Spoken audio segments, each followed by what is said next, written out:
Welcome to LJIP e-learning session, initiative taken by Lok Jagriti Kendra. Myself Prachi Joshi from Department of Pharmaceutical Technology.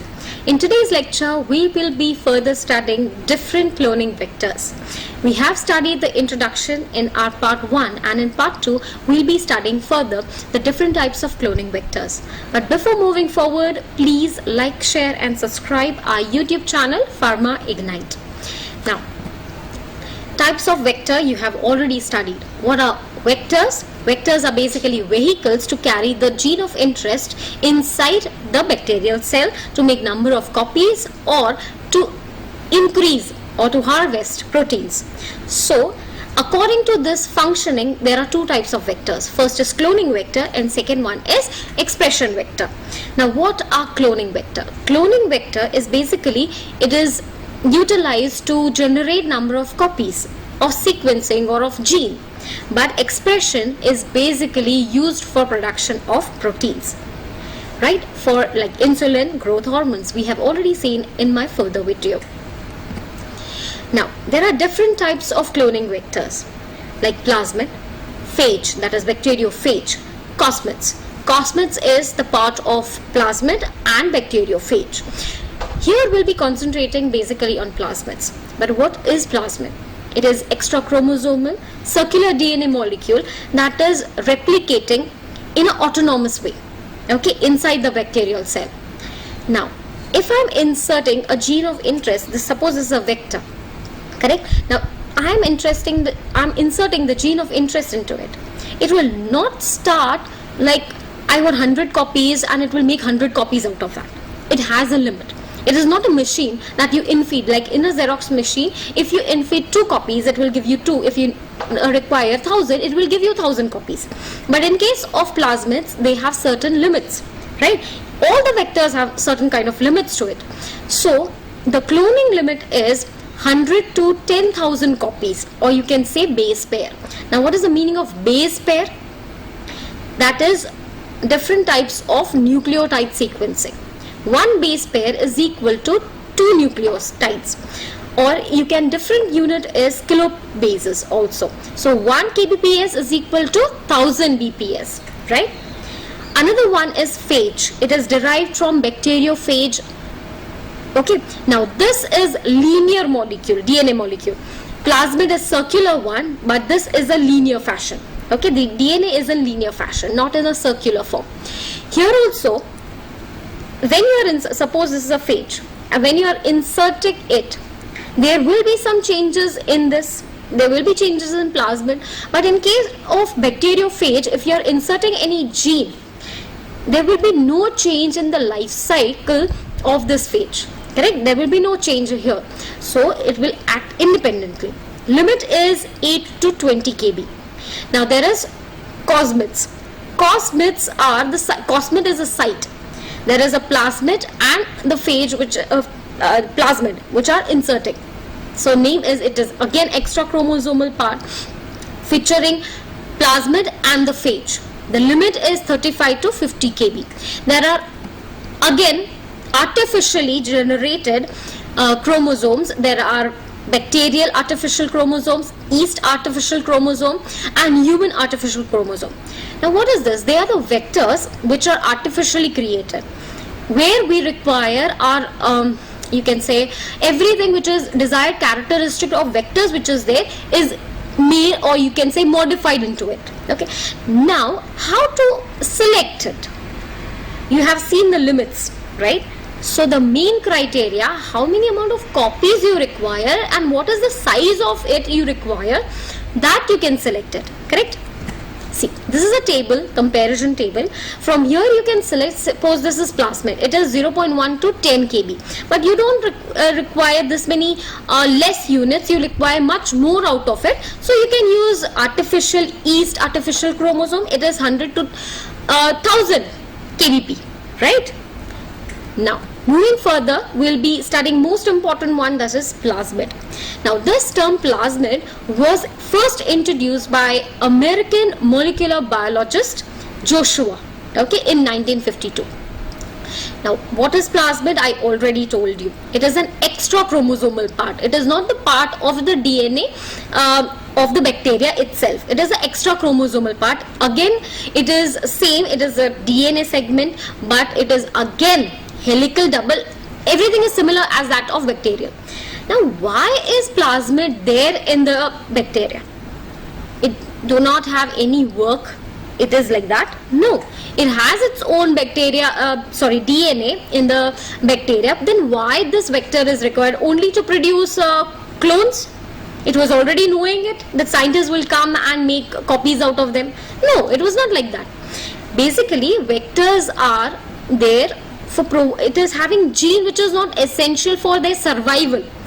Here bacterial DNA is mainly used for their survival, but in case of plasmids or any kind of vectors, they are basically helping them to resist the unfavorable condition which is outside. They will be making an alarm, okay, alert alarm that something dangerous is there outside. So from the virus attack and everything, it will make the DNA or the bacteria conscious about it. The major work is this. Now, here the plasmids occur naturally, and we can also genetically modify it. The genetically modified part is majorly used because it has all the necessary properties or features which is required for cloning. First is it is extra chromosomal, it is self-replicating double-stranded, and short DNA sequence is there, and it is in a circular DNA molecule. Here everything is same. There is nothing is different. Only three things which is lacking is this three. First one is small size. It is not having the smaller size, it is much more larger. Then choice of unique restriction site. What is restriction site? There is a nucleotide sequence where you can cut open. So the sequencing, you can have multiple sites. We have studied the features, multiple cloning sites. In the genetically modified plasmid, you can create different kinds of cloning sites, or you can say restriction sites, right? But in case of natural, you may get one or two, not more than that. Now, the selectable markers like ampicillin resistant gene and everything, here there is only one, okay, not more than that. Now, what are the basic features of plasmids? The size is very less, that is less than 1 kb to more than 200 kb.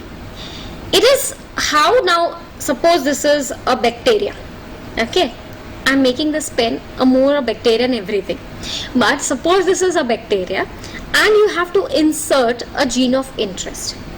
Now my hands won't come, or the scientist's hands won't come and insert directly into it. Barely it is seen, correct? So how to insert it? The process is known as transformation, where you introduce the gene of interest along with the vector. This is a bacteria, okay, and this is a gene of gene of interest, and this is a plasmid. So you have inserted this gene over here and you are introducing it. So scientists will not, okay, chalo, insert it. It will not happen like that. You require some processes. That process is named as transformation. Now what happens is, this host cell will replicate itself. Now what is the meaning of host cell? This is a host cell. This bacteria becomes a host cell over here. So, and this will become the vector plus the gene of interest. So along with the bacteria and the plasmid, everything will replicate over here. It will make number of copies, similar copies out of it. This will also make a copy, this will also make a copy. Here, as you can see in the figure, there is a common plasmid which is there, and the replication happens in such a way that it will replicate inside the bacterial cell, making the number of copies, but it will also will ensure that there will be separate copies will be generated into two daughter cells. Here it is indicating two daughter cells. It will be numerous also. It is not like that it will have only two copies. It will have different daughter cells. It will be there. Next one is classification of plasmids. Now how is plasmid classified? Basically there is conjugative plasmid and non-conjugative plasmid. Now in conjugative plasmid, it promotes basically sexual conjugation. A sex pili would be there in which there is a gene, that is transfer gene is encoded. That gene will allow, the name itself tells you transfer gene. Transfer, we are transferring this plasmid carrying gene of interest into bacteria. By here it will be, suppose this, something written over here, suppose this is transfer gene. This is promoting a sexual pili. Sex pili is kind of a hair which is there. Correct? It will allow, it will be getting attracted and it will penetrating inside this and it will be getting inserted over here. Correct? So there are some example is F plasmid and many R plasmids. Now what is non-conjugative? Conjugative is sexually promotion of or conjugation, you can say, but what is non-conjugative? Here it is incapable of initiating conjugation. Here you require some assistance from conjugative plasmids. There would be number of plasmid which is there. So suppose this is one and over here, but there is no sex pili in it. It is not going inside. So what happens is we will be inserting another plasmid to it, which is a conjugative plasmid. This is having a sex pili and this is how it will get transferred over here. Getting? Now next, you have already seen this figure in my first video. So what it is indicating, how it is getting transferred into it and making number of copies, or you can say amplification process is taking place. Now what is the meaning of amplification? Creating number of copies. Now see, the circular shape red color ring is your plasmid, and there is a strand, there is a DNA or gene of interest which is cut open, and here the vector is cut open by the restriction enzymes. Okay, it will act as a scissors, molecular scissors. After that, the gene of interest is getting inserted in the open vector, and after that the DNA ligase enzyme, by the process of ligation, it is a glue basically, it will attach them both together. Now what happens is you need to incubate it at 0 degrees Celsius in calcium chloride solution, and heat shock treatment is given. This is bacteria, it will be having a membrane, correct? So okay, sex pili will come and it will penetrate inside easily. It will not. We are not seeing it with our naked eye. It is impossible to see. So how to induce it? Basically the transfer of this vector here to make it transforms. How? So basically what we are doing is we are incubating this to 0 degrees Celsius in CCl2 and giving a heat shock treatment. Now what is the meaning of heat shock treatment? We are increasing the temperature from 0 degrees Celsius to 38 to 42 degrees Celsius. So because of that, this difference or this high difference of temperature, it will, like 0 to 42 is very high, sudden temperature change this bacteria won't handle. So the membrane of this bacteria will be having, the pores will be increased, and because of this pores, the sex pili will be getting easily penetrated into the bacteria. Correct? Now it allows the what happens is after this you need to culture it. Okay, we have seen in my first video that you require to identify if transform are there or not with the help of selectable markers.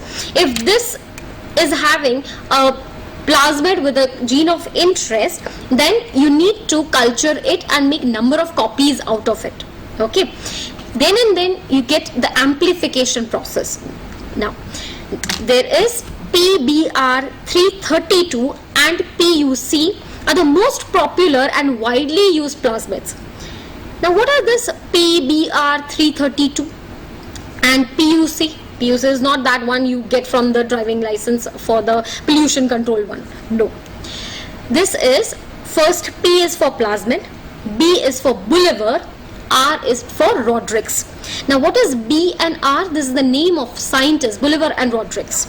They introduced it first. Now what is 322? It is the encoded sequence, the numbering kind of thing. And PUC is P for plasmid, U is for University of California. It was introduced there first. So the PUC name is given by them. Okay. Now next is, what is the use of a plasmid? General use we have already studied in the further video. Now basically it is used for expression, for getting number of copies. Then disease model. It is inserted into rats to create a genetic disease models, to study what are the different kind of problem which is there in the DNA, or you can say hereditary problems which are there. You can study out of that and make a cure out of it. The next is gene therapy. What is the meaning of gene therapy? Gene therapy is, if any gene is deficit of any or it is you can say mutation is happening over there, any changes is happening, you can replace it, right? By this you can generate number of copies of gene of interest and can cure some kind of disease which is hereditary to it. Okay. Next is, you can produce number of peptides, proteins like insulin hormones, growth hormones, etc.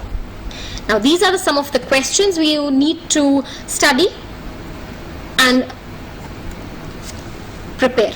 Now up till then, thank you, keep learning.